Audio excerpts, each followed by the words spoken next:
বাংলাদেশের তরুণ প্রজন্ম হিসেবে একাদশ জাতীয় সংসদ নির্বাচনে ভোট দেবেন। সো এই বিতর্কে আমরা দুটো পক্ষ আছে। প্রথমে এই বক্তব্যের পক্ষে প্রথম বক্তা, আপনি আপনার বক্তব্য পেশ করুন। সবাইকে ধন্যবাদ। আমার নাম মেঘমল্লার বসু। খুব বেশি কথা বাড়াবো না, সরাসরি প্রস্তাবে চলে যাই। এই সংসদে যে প্রস্তাবটি উত্থাপিত হচ্ছে সেটি হচ্ছে এই সংসদ বাংলাদেশের তরুণ প্রজন্মের নাগরিক হিসেবে আসন্ন জাতীয় নির্বাচনে ভোট দেবে না। কেন?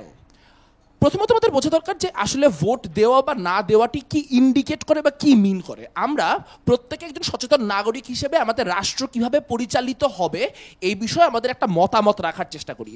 এই মতামতটি আসলে প্রকাশ করাটি বা এই আমাদের ভোটের মাধ্যমে প্রকাশিত হয় কিনা বা এই পার্সপেক্টিভে প্রকাশিত হয় কিনা সেটি হচ্ছে আজকে এখানে মূল আলোচনার বিষয়। অর্থাৎ সরকারি দল হিসেবে আমাদের দেখানোর কাজ হচ্ছে আপনি ভোট প্রদানের মাধ্যমে মোটেই এমন কোনো স্টেটমেন্ট রাষ্ট্রের কাছে বা রাষ্ট্র ব্যবস্থার কাছে পৌঁছাতে পারছেন না যেটির মাধ্যমে আসলে আপনি বোঝাতে পারেন আপনার যে অনুভূতিটি সৃষ্টি হয়েছে বা আপনি রাষ্ট্রের পরিচালনা বিষয়ে আপনি যে যখন ফিল করছেন সেই ফিলিংটি আপনি কনভে করতে পারেন।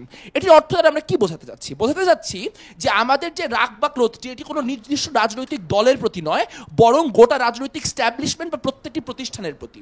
আমার কোনো ধরনের ভোটের মাধ্যমে এই রাগ বা ক্রোধটি প্রকাশ করা সম্ভব নয়। অর্থাৎ আপনি যদি আওয়ামী লীগকে ভোট দেন তার অর্থ আপনি বিএনপির বিরুদ্ধে আপনার রাগ প্রকাশ করছেন, বা বিএনপিকে ভোট দেন তাহলে আওয়ামী লীগের বিরুদ্ধে আপনার রাগ প্রকাশ করছেন। কিন্তু পুরো প্রক্রিয়াটি জুড়ে লেসার অফ টু ইভলের মধ্যে একটিকে বেছে নেওয়ার যে জঘন্য চর্চা, সেই জঘন্য চর্চা কিন্তু চলেই আসছে। প্রথমত আমাদের এবারে ভোটিং কাঠামোতে কোনো ধরনের না ভোট দেওয়ার অপশান নেই। অর্থাৎ আপনি যে সংগঠিত হয়ে তরুণদের সবাইকে নিয়ে বলবেন যে আমরা না ভোট দেবো এবং নিশ্চিত করব যেখান থেকে কোনো ক্যান্ডিডেটই যাতে না যেতে, এবং এই মেসেজটি স্পষ্ট হয় যে আমরা হোল হার্টেডলি পুরো স্ট্যাবলিশমেন্টটিকে রিজেক্ট করেছি, তার কোনো উপায় এখানে নেই। দ্বিতীয়ত আপনি যে কোনো রকম একজন স্বতন্ত্র প্রার্থী বা কোনো একজন ছোট প্রগতিশীল দল বা ছোট ভালো কোনো দলের প্রার্থীকে ভোট দেবেন, সেটিকেও ভোট নষ্ট হিসেবে দেখা হবে। তার কারণ হচ্ছে আমাদের মতো দেশগুলোতে কোনো first past the ballot system নেই। অর্থাৎ আপনি যদি 42% 44% ভোট পান তাহলেও হয়তো আপনি মেজরিটি পেয়ে যাবেন, কারণ আপনার হিসাবটি এরকম না যে যদি 5 জনের মধ্যে 2 জন ইলেক্টেড হয়ে সেখানে একটি রান অফ ইলেকশন হবে। ফলে আপনি কোনো রকম আউটসাইড চান্সও নেই যে একটি ভালো ক্যান্ডিডেটকে আপনি নির্বাচন করতে পারবেন। এই মুহূর্তে ভোট না দিতে যাওয়াটিও একটি পলিটিক্যাল স্টেটমেন্ট, যে পলিটিক্যাল স্টেটমেন্টটি মিন করে আমরা আমাদের ইলেকট্রাল প্রসেসের উপর সম্পূর্ণরূপে আস্থা হারিয়েছি। এবং তরুণ প্রজন্মের সেরকম একজন অংশীদার হিসেবে যে হোল হার্টেডলি বলতে পারি যে আমরা আসলে রাজনৈতিক ব্যবস্থাটির উপর আস্থা হারিয়েছি, আমি মনে করি আমাদের একটি রাজনৈতিক স্টেটমেন্ট হিসেবে এবার ভোট না দিতে যাওয়া উচিত। সেটি দায়িত্বহীনতা হবে না, বরং দুটি দলের মধ্যে থেকে একটি আবর্জনাকে বেছে নেওয়ার যে প্রক্রিয়া সেটি বরং রাজনৈতিক দায়িত্বহীনতার পরিচয় হবে। এই সংসদে এই প্রস্তাবের পক্ষে থাকতে পেরে গর্বিত। ধন্যবাদ। সরকার দলীয় নেতা। আমার নাম শেখ রাফি আহমেদ, আমি ঢাকা বিশ্ববিদ্যালয়ের অর্থনীতি বিভাগে পড়ি এবং এই মুহূর্তে হচ্ছে আমি বিরোধী দলের প্রথম বক্তা হিসেবে বক্তব্য রাখছি।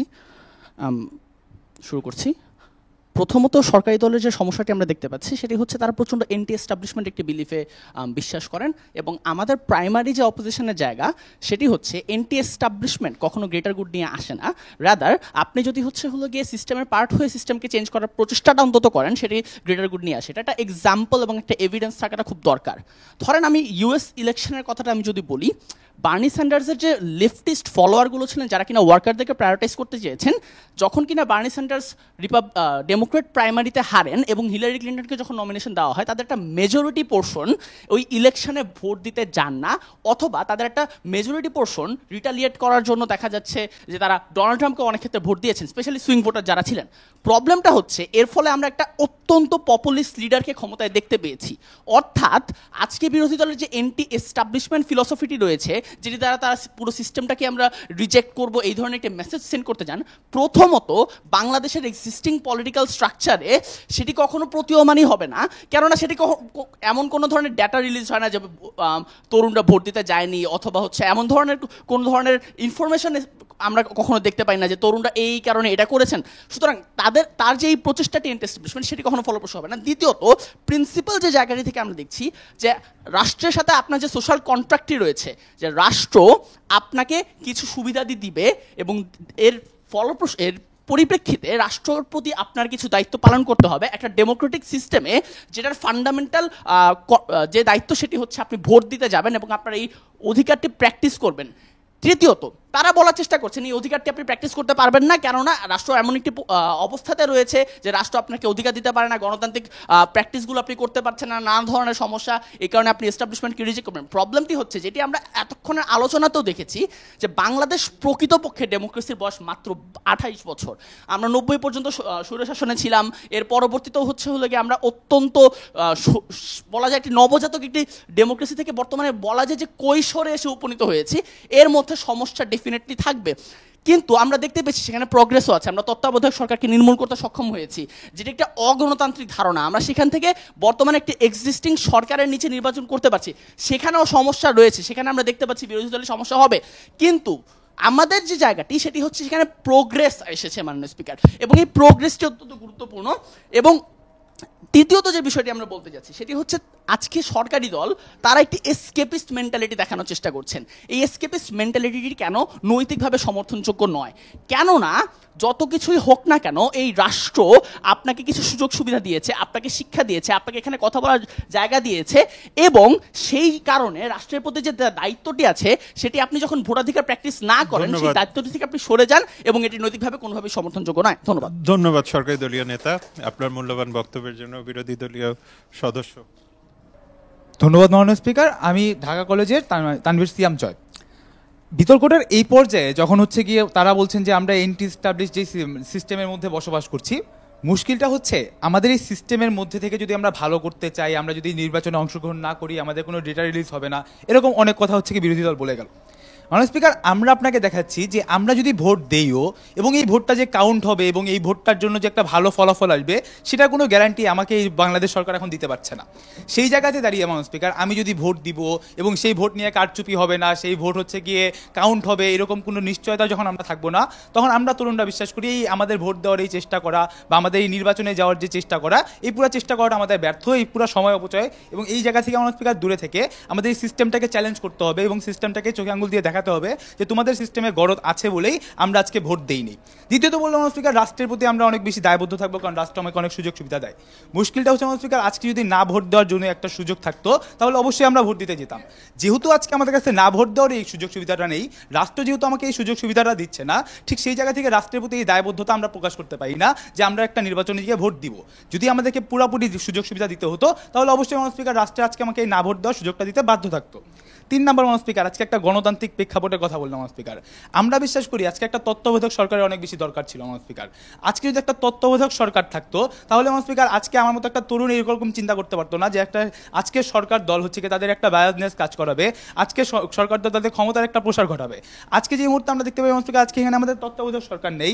আজকে মাননীয় স্পিকার আমাদের দেশে হচ্ছে গিয়ে first past the ballot system নেই। First past the ballot system কি মাননীয় স্পিকার? অনেক উন্নত দেশে দেখা যায় মাননীয় স্পিকার 10 জনের মধ্যে মাননীয় স্পিকার মনে হচ্ছে গিয়ে 2 জন বা 3 জন হচ্ছে টপ ক্যাটাগরিতে থেকে যে ওই 2-3 জনের মধ্যে মাননীয় স্পিকার মানে পুনরায় নির্বাচন হয় মাননীয় স্পিকার। আজকে সেই পুনরায় নির্বাচন হওয়ার কোনো প্রথা বাংলাদেশে নেই মাননীয় স্পিকার। তাহলে আজকে এই যে আমরা 2 জন খারাপের মধ্যে থেকে মাননীয় স্পিকার একজন খারাপকে বেছে নেওয়ার চিন্তা ভাবনা করছি, এই চিন্তা ভাবনা করাটা মাননীয় স্পিকার আমাদের বৃথা। আমরা বিশ্বাস করি মাননীয় স্পিকার আমাদের এই পুরো বাংলাদেশে দাঁড়িয়ে এই খারাপদেরকে নিয়ে যে বারবার চর্চা করা হচ্ছে, এই খারাপদের চেয়ে মাননীয় স্পিকার বারবার গ্লোরিফাই করা হচ্ছে, এই খারাপদেরকে গ্লোরিফাই করাটা আমাদের জন্য একটা ব্যর্থতা মাননীয় স্পিকার। আজকে তরুণ হিসেবে এই খারাপদেরকে গ্লোরিফাই না করে এইরা যে খারাপ মাননীয় স্পিকার, এই জিনিসটা আমাদেরকে চোখে আঙ্গুল দিয়ে দেখিয়ে দেওয়া উচিত। এবং মাননীয় স্পিকার সেটা করার মতো এখনকার পর্যায়ে আমাদের জন্য সবচেয়ে বড় সুযোগ হচ্ছে মাননীয় স্পিকার এই নির্বাচনে অংশগ্রহণ না করা। মাননীয় স্পিকার তারা বলছে যে আমরা যদি নির্বাচনে অংশগ্রহণ না করি তাহলে এর পরবর্তী মাননীয় স্পিকার ওই পপুলিস্ট মানে নেতার মতো মাননীয় স্পিকার বাংলাদেশে একটা খারাপ কিছু হতে পারে। হ্যাঁ মাননীয় স্পিকার হতে পারে। সমস্যাটা হচ্ছে মাননীয় স্পিকার আজকে আমরা নির্বাচনে অংশগ্রহণ করে এসেছি এবং মাননীয় স্পিকার আমরা দেখেছি প্রত্যেকবারই বাংলাদেশে এরকম একই সিনারিও হচ্ছে। প্রত্যেকবারই আমাদের ভোটকে মাননীয় স্পিকার গণ্য করা হচ্ছে না। প্রত্যেকবারই মাননীয় স্পিকার আমরা নির্বাচনে অংশগ্রহণ করবো কি করবো না, বা নির্বাচনের আগের দিন পর্যন্ত আমাদের নিরাপত্তার কোনো সিকিউরিটি নেই মাননীয় স্পিকার। এই জিনিসগুলো যখন মাননীয় স্পিকার বারবার হচ্ছে তখন ঠিক সেই মুহূর্তে মাননীয় স্পিকার আমাদের ভোট না দেওয়ার ফলে কি হবে, তার চেয়ে বড় যে মেসেজ আমরা মানে বাংলাদেশকে এখন দেখানোর চেষ্টা করছি যে আজকে যদি আমরা তরুণরা হিসেবে এই ভোটে অংশগ্রহণ না করি, ঠিক সেই মুহূর্তে সরকারের এই ডাটা রিলিজ করতে তখন বাধ্য হবে যে আজকে তরুণদের জন্য, আজকে তরুণরা আমাদের নির্বাচনকে বয়কট করেছে। যেই মুহূর্তে তরুণরা আজকে নির্বাচনকে বয়কট করে, ঠিক সেই মুহূর্তে নির্বাচনের কোন জায়গাটায় ফ্ল ছিল এবং সেটা নিয়ে আমাদের আজকে একটা ডিসকোর্স হবে এবং এই ডিসকোর্সটা আমাদের দরকার। যতদিন পর্যন্ত এই জিনিসটা হবে না ততদিন পর্যন্ত আমাদের রাজনৈতিক চিন্তা ভাবনা চেঞ্জ হবে না। তাই বিশ্বাস বিশ্বাস করি স্পিকার আমরা ভোট দেওয়া উচিত না। ধন্যবাদ আপনার মূল্যবান বক্তব্যের জন্য। সরকার দলীয় সদস্য। আমি তানভীর তহমিদ, ঢাকা কলেজে প্রথম বর্ষে অধ্যয়ন করছি। সরকারি দলের সবচেয়ে বড় যে বোঝাটা নেওয়ার চেষ্টা করেছেন সেটা হচ্ছে তারা আজকে চরিত্রায়ন করার চেষ্টা করছেন বর্তমানে রাজনৈতিক কাঠামো অত্যন্ত খারাপ একটা অবস্থানে রয়েছে। প্রথমত এই রাজনৈতিক কাঠামো খারাপ অবস্থায় রয়েছে, এই পুরো চরিত্রায়নটির সবচেয়ে বড় সমস্যাটি হচ্ছে তারা শুধুমাত্র চিন্তাটি করছেন যে তারা একটি দলকে ভোট দিতে চান। আমরা বিশ্বাস করি যেই মুহূর্তে আপনি ভোট দিতে যান না বা ভোটের দিবেন না এই ধরনের একটি আলোচনায় আসেন, সেই মুহূর্তে আপনি প্রার্থী থেকে দলের মতো যে আলোচনাগুলো, সেই আলোচনা থেকে আরও বড় অবস্থায় সরে যান। অর্থাৎ আপনার পুরো ডিসকাশনটি আমি ভোট দিতে যাব না কারণ বাংলাদেশের রাজনৈতিক অবস্থা খারাপ, সেটি এটি নির্দেশ করে যে নড়াইলে যদি মাশরাফি বিন মুর্তজা আজকে দাঁড়ায়ও, সেই মাশরাফি বিন মুর্তজা যে নাকি দেশপ্রেমের সবচাইতে বড় একটা উদাহরণ দিয়ে দেখিয়েছে, শুধুমাত্র আপনি ওই রাজনৈতিক কাঠামোকে বিশ্বাস করেন না বলে আপনি একজন ভালো প্রার্থীকে ওই ভোটটি প্রদান করবেন না। অর্থাৎ তাদের পুরো যে বোঝাটি যে রাজনৈতিক কাঠামোটি খারাপ, এর জন্য আমি কোনো ভোট প্রদান করব না, এই জিনিসটি প্রচণ্ড বেশি সমস্যাজনক। দ্বিতীয়ত তারা একটি বিষয় দাবি করার চেষ্টা করলেন যে বার্তা প্রদান করা হয়। আমি যদি এন্টি এস্টাবলিশমেন্টের মাধ্যমে আসি, আমি আপনাকে প্রমাণ করার চেষ্টা করবো যে একটি ভোট প্রদান করা কীভাবে একটি পরিবর্তন আনতে পারে। প্রথমত তাদের একটি পুরো একটি বড় বিশ্বাস যে ভোটিং কোনো পরিবর্তন আনতে পারে না। কিন্তু আমরা নেসেসারিলি এখন যে ধরনের এই ডিসকাশনগুলো দেখেছি বা নির্বাচনী প্রচারণাগুলো দেখেছি, আমরা দেখতে পেরেছি যে একটা বড় সম্ভাবনা রয়েছে যে পুরো যে নির্বাচনটি হতে যাবে, এই নির্বাচনটিতে বিভিন্ন নির্বাচনী এলাকায় খুব হাড্ডাহাড্ডি লড়াই হতে পারে। যে হাড্ডাহাড্ডি লড়াইতে আপনার পরিবারের যে আপনি যদি ভোট না দিতে চান, হয়তো বা আপনার দেখা দেখে আরও পরিবারের 5 জন মানুষ ভোট দিতে যাবে না। এই যে বিশ্বাসটি আপনি যে প্রচার করতে চাচ্ছেন যে আপনি ভোটটি প্রদান করবেন না এবং আপনি অন্যদেরকে ইনফ্লুয়েন্স করার চেষ্টা করছেন যে ভোট প্রদান করাটি ঠিক হবে না, সেই জায়গাতে এই যে হাড্ডাহাড্ডি লড়াই, যেখানে হয়তো বা 50-50 একটা সম্ভাবনা রয়েছে বা এই ধরনের খুব একটি ক্লোজ একটি নির্বাচন হওয়ার সম্ভাবনা রয়েছে, আপনি তখন এটি নিশ্চিত করে দেওয়ার চেষ্টা করছেন যে আপনি এই ভোটিংয়ের মাধ্যমে কোনো যে একটা বিন্দুমাত্র ধরনের যে পরিবর্তন আনা যেত, সেই পরিবর্তনটি যাতে না আসতে পারে। এই পুরো আলোচনাটির যে সারমর্মটি হচ্ছে, সেই সারমর্মটি হচ্ছে এই জায়গায় আপনি যেই মুহূর্তে বিশ্বাস করেন আপনার ভোটটি কোনো ম্যাটার করে না, সেই মুহূর্তে আপনি এটি বুঝে দেন যে আপনার যে আলোচনা বা মতাদর্শ প্রদানের যে জায়গাটি রয়েছে, সেই মতাদর্শটি গুরুত্বপূর্ণ নয়। অর্থাৎ আপনি একজন দেশের নাগরিক হিসেবে আপনার যে একটি মতাদর্শ থাকবে, এই জিনিসটি একটি সরকারকে জানানো আরও বেশি গুরুত্বপূর্ণ। এবং যেহেতু বিতর্কটি তরুণদের নিয়ে হচ্ছে, তাই তরুণরা যদি আজকে ভোট না দিতে চায়, আজকে যদি আবারও এই ধরনের রাজনৈতিক কাঠামোটি হতে থাকে, তবে সরকারের কাছে খুব সুন্দর বা সরকার বা রাজনৈতিক দলের কাছে খুব সুন্দর এই মেসেজটি যাবে যে এখনকার তরুণেরা রাজনীতি নিয়ে সচেতন না, অতএব আমরা সেই পুরনো রাজনীতিকে এখন রাখতে পারি, সেই জায়গায় কোনো ভিন্ন আদর্শ আসার কোনো সম্ভাবনা নেই।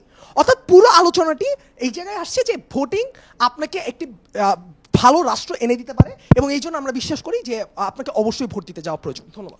ধন্যবাদ সদস্য। এখন বিরোধী দলীয় সর্বশেষ বক্তা। ধন্যবাদ সবাইকে। ধন্যবাদ মাননীয় স্পিকার। আমি নিয়াস মাকদুম, রাষ্ট্রবিজ্ঞান বিভাগ, ঢাকা বিশ্ববিদ্যালয়।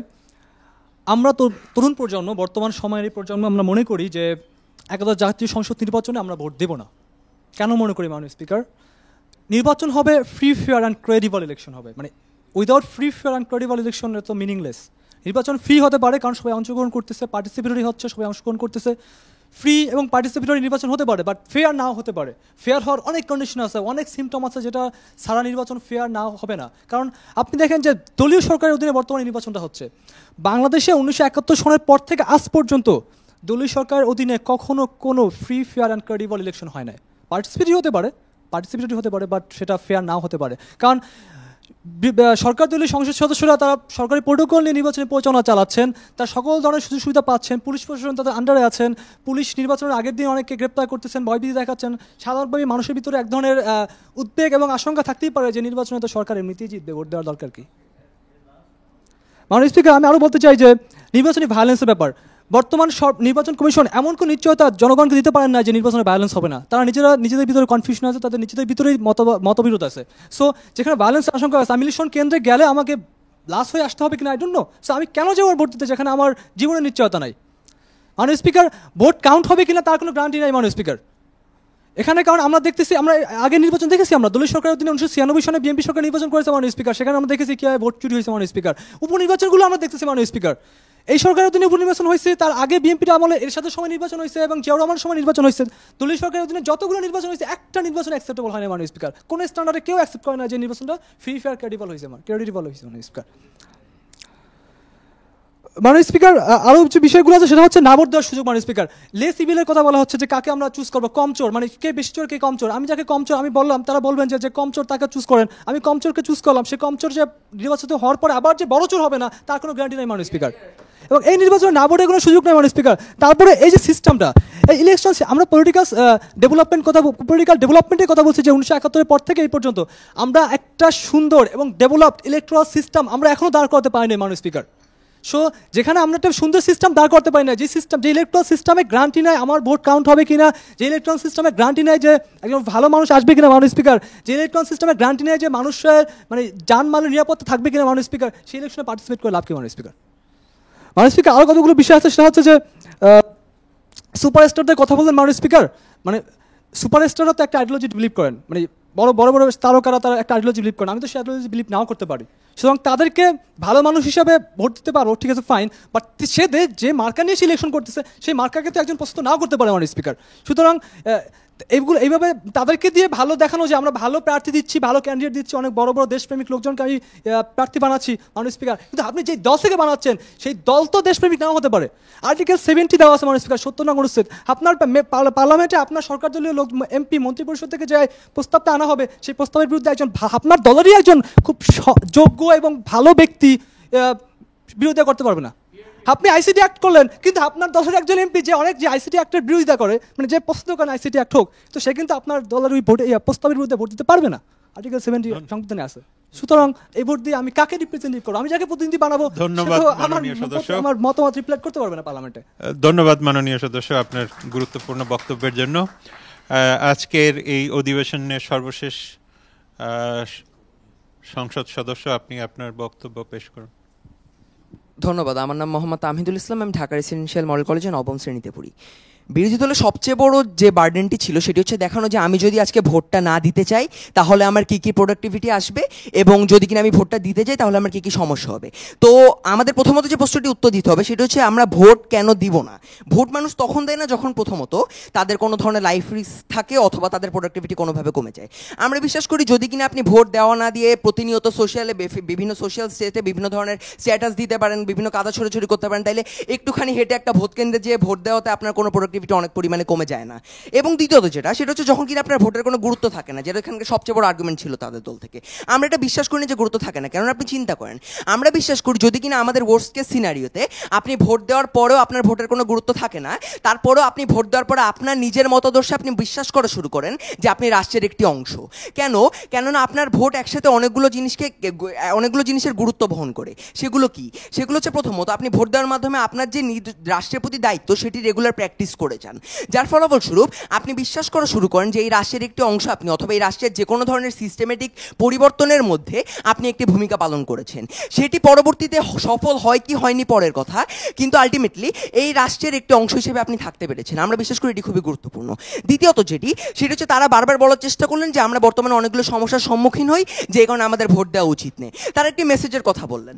আমরা বিশ্বাস করি তাদের মেকানিজমটি দেখানো খুব গুরুত্বপূর্ণ ছিল যে যদি কিনা আমি ভোটটা না দেই তাহলে আসলে আমার সিস্টেমে কি এমন অনেক বড় চেঞ্জ চলে আসে, অথবা দলগুলি কেন আমার ভোট না দেওয়াটাকে এত গুরুত্ব হিসেবে দেখবেন।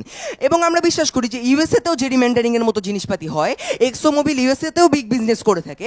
সেই কারণে যখন একটা এত বড় কান্ট্রিতে এই ধরনের জিনিসপাতি হয়, তখন এই ছোট কান্ট্রিতে শুধুমাত্র এরকম কতগুলো ভুলের কারণে আপনি পুরো ভোট দেওয়া বন্ধ করে দিবেন, আপনি একদম পুরো রাষ্ট্রবিরোধী আন্দোলন চলে যাবেন, এই জিনিসগুলো করার কোনো প্রয়োজন নেই।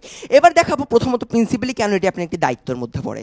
দেখেন, আমরা বিশ্বাস করি যে self defence is justified even when you are likely to fail. অর্থাৎ একটা রাষ্ট্র হিসেবে যদি কিনা একজন ব্যক্তি হিসেবে আপনি যদি কিনা জানেনও যে আপনার ভোটের কোনো গুরুত্ব নেই, তারপরেও আলটিমেটলি আপনার একটা সে থাকা দরকার, যেই সেটা আপনি এই ভোটের মাধ্যমে দিতে পারবেন। এবং দ্বিতীয়ত আপনার যে ন্যাশনালিজমটি রয়েছে সেই ন্যাশনালিজমের একটি অংশও আপনার জন্য অত্যন্ত গুরুত্বপূর্ণ।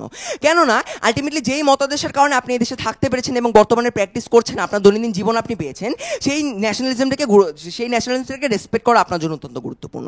কিন্তু দ্বিতীয়ত যেটি অথরিটেরিয়ান হয়ে যাওয়ার চান্সেস, আপনি চিন্তা করেন, আমরা আপনাকে দেখাচ্ছি যে যদি কিনা কিনা আপনি ভোটটা না দেন, তাহলে আপনার হাজার হাজার ব্যাকলেশ আসে। তার মধ্যে সবচেয়ে গুরুত্বপূর্ণ হচ্ছে রাষ্ট্র অথরিটেরিয়ান হয়ে যায়। উদাহরণ কি, ব্যাপারটা হচ্ছে অনেকটা এরকম যে একটা রাজনৈতিক দল তখনই আসে যখন কিনা তার নিজস্ব স্বার্থ হাসিল করার জন্য, অর্থাৎ সে ভোট পেয়ে নির্বাচনে দাঁড়াবে এবং পরবর্তীতে সে তার রাজনৈতিক প্র্যাকটিস করবে। এটা হচ্ছে একটা রাজনৈতিক দলের মূল উদ্দেশ্য। যে এই মুহূর্তে আপনি ভোট দিবেন না, তখন সে তার এই উদ্দেশ্যটাকে হারিয়ে ফেলাবে, যার ফলস্বরূপ আলটিমেটলি জনগণের প্রতি তার কোনো দায়বদ্ধতা থাকবে না এবং দেশটি অনেক খারাপ পর্যায়ে চলে যাওয়ার সম্ভাবনা থাকে। এই সকল কারণবশত আমরা বিশেষ করে প্রস্তাবটি পাশ হওয়ার দাবি রাখি না। ধন্যবাদ। ধন্যবাদ মাননীয় সংসদ সদস্য। আজকের এই মহান অধিবেশনে আপনাদের যে বক্তব্য, সেই বক্তব্য একটা জিনিস পরিষ্কার যে ভোটের প্রয়োজনীয়তা যে কোনো মূল্যেই হোক প্রয়োজন। এই কারণে যে যদি রাষ্ট্রকে অথরিটারিয়ান না করতে হয় এবং রাষ্ট্রকে যদি আমরা একটা ফ্রি অ্যান্ড ফেয়ার পর্যায়ে নিয়ে যেতে চাই বা অ্যাকাউন্টেবল পর্যায়ে নিয়ে যেতে চাই, তাহলে অবশ্যই ভোটের প্রয়োজন।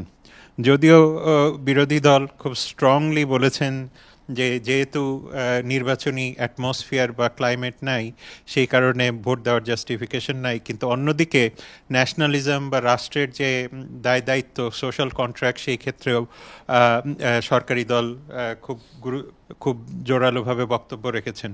সেই হিসেবে দুই পক্ষেরই যে যুক্তিতর্ক এবং দুই পক্ষেরই যে সংসদীয় দায়িত্ব, আজকের যে এই আলোচনা, সেটাতেও দেখা যাচ্ছে যে আসলে একটি গণতান্ত্রিক পরিবেশ বাংলাদেশের এই সংসদে বহমান আছে।